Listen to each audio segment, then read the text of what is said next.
বিশাল সমুদ্রের বুকে ভাসমান এক দানবীয় রণতরী।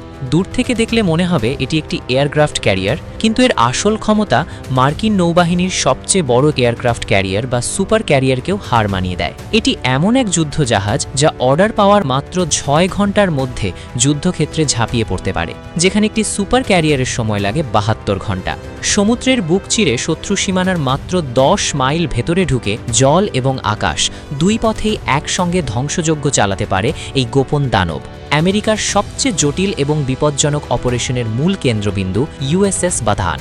আমেরিকান নেভির এই যুদ্ধজাহাজটি সাধারণ কোনো রণতরী নয়, একে বলা হয় অ্যামফিবিয়াস অ্যাসল্ট শিপ। সুপার ক্যারিয়ারগুলো সাধারণত শত্রু সীমানার থেকে শত শত মাইল দূরে থেকে শুধু যুদ্ধবিমান উৎক্ষেপণ করে দায়িত্ব শেষ করে, কিন্তু এই জাহাজটির কাজ সম্পূর্ণ ভিন্ন এবং অনেক বেশি ঝুঁকিপূর্ণ। এটি শত্রুর মুখোমুখি দাঁড়িয়ে সরাসরি যুদ্ধ ময়দানে মেরিন সেনাদের নামিয়ে দেয়।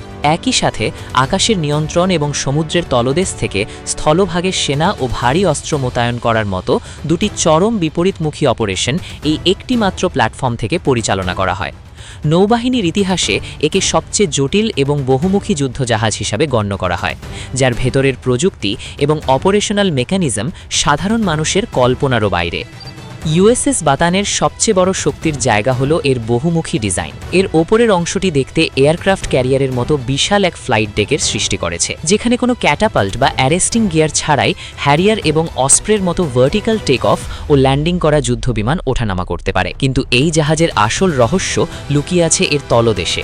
এর পেটের ভেতরে রয়েছে একটি বিশাল আন্ডারগ্রাউন্ড গ্যারেজের মতো অংশ, যাকে বলা হয় ওয়েল ডেক। এই ওয়েল ডেকটি সরাসরি সমুদ্রের পানির সাথে সংযুক্ত হতে পারে। জাহাজটি যখন সমুদ্রের মাঝে স্থির হয় তখন এর পেছনের বিশাল দরজা খুলে যায় এবং পুরো ওয়েল ডেকটি পানিতে নিমজ্জিত হয়ে একটি কৃত্রিম সুইমিং পুলে পরিণত হয়। এখান থেকে সরাসরি ল্যান্ডিং ক্রাফট বা যুদ্ধযানগুলো পানিতে ভেসে বের হয়ে শত্রুর উপকূলের দিকে রওনা দিতে পারে। এই দানবীয় জাহাজের ভেতরের অপারেশন এতটাই জটিল যে এর ভেতরে মালামাল এবং যুদ্ধাস্ত্র লোড করাকে বলা হয় ত্রিমাত্রিক টেট্রিস গেম। প্রথমত, সমস্ত ভারী ট্যাঙ্ক, সাজোয়া যান এবং রসদ অত্যন্ত নিখুঁতভাবে সাজাতে হয় যাতে জাহাজের ভারসাম্য নষ্ট না হয়। দ্বিতীয়ত, কোন যুদ্ধাস্ত্র আগে আনলোড করা হবে সেই সিকোয়েন্স বা ক্রম ঠিক রাখতে হয়। যদি কোনো যুদ্ধক্ষেত্রে হুট করে ভারী আর্টিলারি আগে নামানোর প্রয়োজন হয়, তাহলে সেটি যেন অন্যান্য কার্গোর নিচে চাপা পড়ে না থাকে তা নিশ্চিত করতে দীর্ঘ 1 সপ্তাহ ধরে ম্যাপ তৈরি করে মালামাল তোলা হয়।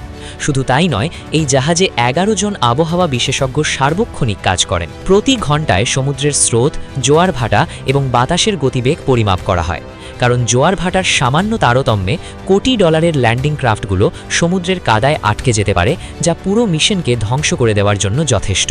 ইউএস বাতান কেন সুপার ক্যারিয়ারের চেয়েও জটিল তার প্রমাণ মেলে এর অবিশ্বাস্য দ্রুত সাড়া দেওয়ার ক্ষমতায়। পেন্টাগন থেকে অর্ডার আসার মাত্র 6 ঘন্টার মধ্যে এই জাহাজ তার সম্পূর্ণ মারিন এক্সপেডিশনারি ইউনিট নিয়ে যুদ্ধের জন্য রওনা হতে পারে। এর ফ্লাইট ডেক থেকে যেমন অ্যাটাক হেলিকপ্টার ও যুদ্ধবিমান উড়ে গিয়ে শত্রুর বাংকার ধ্বংস করতে পারে, ঠিক তেমনি এর পেট থেকে বের হওয়া হাভারক্রাফট বা এলক্যাক ঘন্টায় 40 নটিক্যাল মাইল বেগে সরাসরি সমুদ্রের ওপর দিয়ে ভেসে গিয়ে উপকূলে সেনা নামাতে পারে।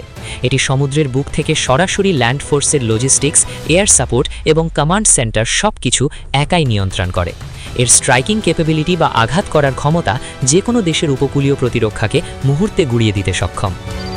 বিশ্বের সামরিক পরাশক্তিগুলোর কাছে এই অ্যামফিবিয়াস শিপ একটি মূর্তিমান আতঙ্ক, কারণ এটি যখন কোনো দেশের জলসীমার কাছাকাছি পৌঁছায় তখন শত্রুপক্ষ বুঝতে পারে না যে আক্রমণটি আকাশ থেকে হবে নাকি সরাসরি সমুদ্রের বুক চিরে আন্ডারগ্রাউন্ড ওয়েল ডেক থেকে আসবে। তবে এই জাহাজের কিছু গোপন সীমাবদ্ধতা এবং চরম বিপজ্জনক দিকও রয়েছে, যেমন আমেরিকার সবচেয়ে আধুনিক F-35 যুদ্ধবিমানগুলো এই জাহাজে ল্যান্ড করতে পারে না, কারণ F-35 ল্যান্ড করার সময় এর ইঞ্জিন থেকে যে ভয়াবহ তাপ নির্গত হয় তা ইউএসএস বাতানের সাধারণ স্টিলের তৈরি ফ্লাইট ডেককে গলিয়ে বা বাঁকিয়ে দিতে পারে। এই সমস্যার সমাধান কল্পে এর সিস্টার শিপগুলোতে থার্মিয়ন নামক অত্যন্ত ব্যয়বহুল এবং তাপ প্রতিরোধী কোটিং ব্যবহার করা হচ্ছে। এছাড়া উপকূলে পৌঁছানোর সময় জাহাজটি শত্রুর টর্পেডো, মাইন এবং শর্ট রেঞ্জ অ্যান্টিশিপ মিসাইলের সবচেয়ে সহজ টার্গেটে পরিণত হয়।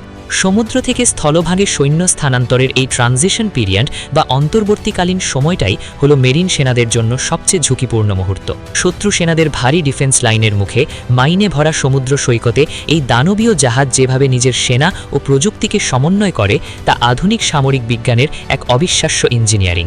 কিন্তু ভাবার বিষয় হলো প্রযুক্তির এই চরম উৎকর্ষতার যুগেও যেখানে ড্রোন এবং দূরপাল্লার মিসাইল দিয়ে যুদ্ধ নিয়ন্ত্রিত হচ্ছে, সেখানে আমেরিকার মতো পরাশক্তি কেন এখনও বিলিয়ন ডলার খরচ করে এই ধরনের ঝুঁকিপূর্ণ এবং জটিল ক্লোজ কম্ব্যাট বা মুখোমুখি যুদ্ধজাহাজ তৈরি করে চলেছে? সমুদ্রের বুকে আমেরিকার এই গোপন আধিপত্য কি সত্যিই অপরাজেয়, নাকি ভবিষ্যতের কোনো অদৃশ্য প্রযুক্তির কাছে এটিও কেবল একটি সহজ টার্গেট?